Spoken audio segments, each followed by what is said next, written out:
Now, the irony, of course, is thick enough to cut with a butter knife. The harder we work to deny death, the less alive we feel. We're connected to everyone now, and yet nothing at the same time. We are overstimulated, but we're starved for actual presence, and striving toward immortality through reputation, through a curated identity, all while forgetting that the only thing that's guaranteed is decay. All right, so here's the part where we ask, what are we supposed to do with this knowledge? The quiet truth that the floor has always been missing. And look, I'm not here because I have the answers. I'm here to offer perspective and raise better questions, and maybe offer a few things that have helped me deal with some of these issues. So first, I would suggest stop pretending that the abyss isn't there. And you don't have to do this in some dramatic life coaching kind of way. Just acknowledge that it exists and let it sit in the corner while you go about your life. Maybe give it a name. I don't know, call it Frank. Wave at it politely. If nothing more, maybe it's enough to make the rest of the performance feel slightly less urgent. Now, conversely, I wouldn't be in a hurry to meet the abyss either. All of this is going to be over before you know it, so what's the rush? And this is what I mean by perspective. Personally, it's definitely given me a greater appreciation for the present moment. Because that's, the present moment is where everything happens. So, if we do have to live with distractions, try to choose them wisely. Because it seems that most of us are just distracting ourselves by endlessly scrolling social media or obsessing over various things that are harming ourselves and each other. I mean, I would try to choose things that actually keep you present in the world without pretending that it's permanent. Maybe it's cooking something for somebody or walking somewhere quiet in nature. Reading a book that you'll probably forget the details of. Talking to someone without checking your phone every 2 minutes. And yeah, these are, they're small gestures, but they're gestures in a universe with no guarantees. And that can feel like a rebellion of sorts.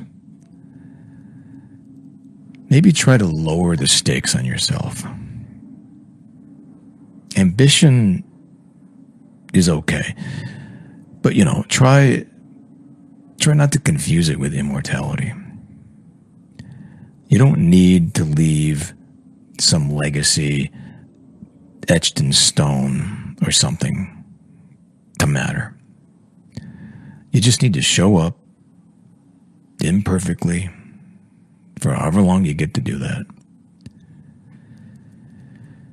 And if you have goals, maybe don't put all this crushing pressure on yourself to accomplish them. It might be a good idea to have a psychological contingency plan that allows for you to not be devastated if things don't work out.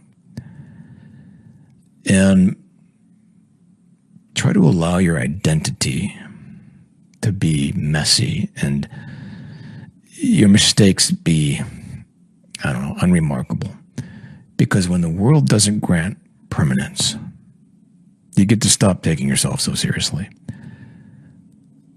And yeah, humor usually helps too, especially if you have a bent for gallows humor, though I realize that's not for everyone.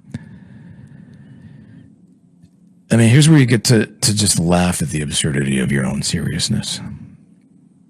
And, laugh at the ridiculousness of trying to outwit the one thing that outwits everybody.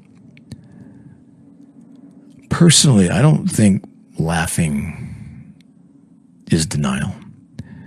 It's just a method of looking at the abyss without collapsing into it.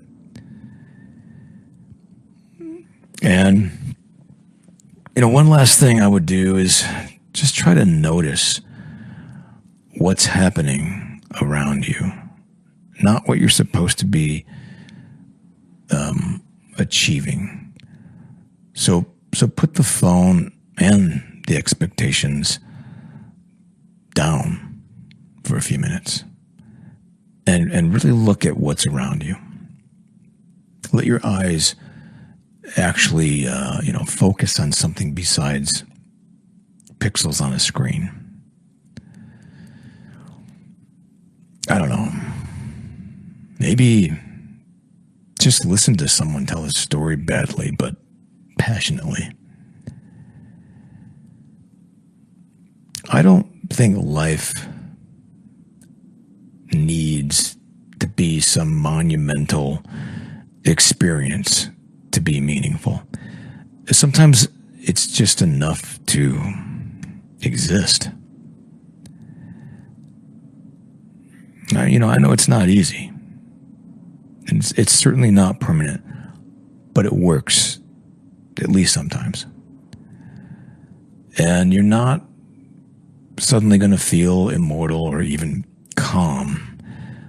You might still wake up at 3 a.m. and realize, everyone you love is moving closer to the end while you're just laying in bed, slightly panicked. And that's fine. It's supposed to feel that way. And what changes is that you stop pretending that it isn't happening. And you get a sense of relief about acceptance and letting go.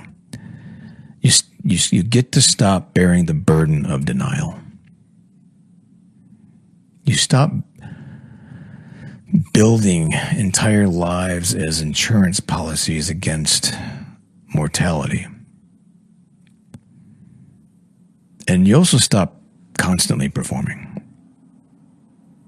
And in that small gap where you're just present for, just a moment, maybe you notice something unexpected. Life actually feels a little sharper, a little stranger, maybe, funnier, darker, yes, but ultimately it feels more real and honest.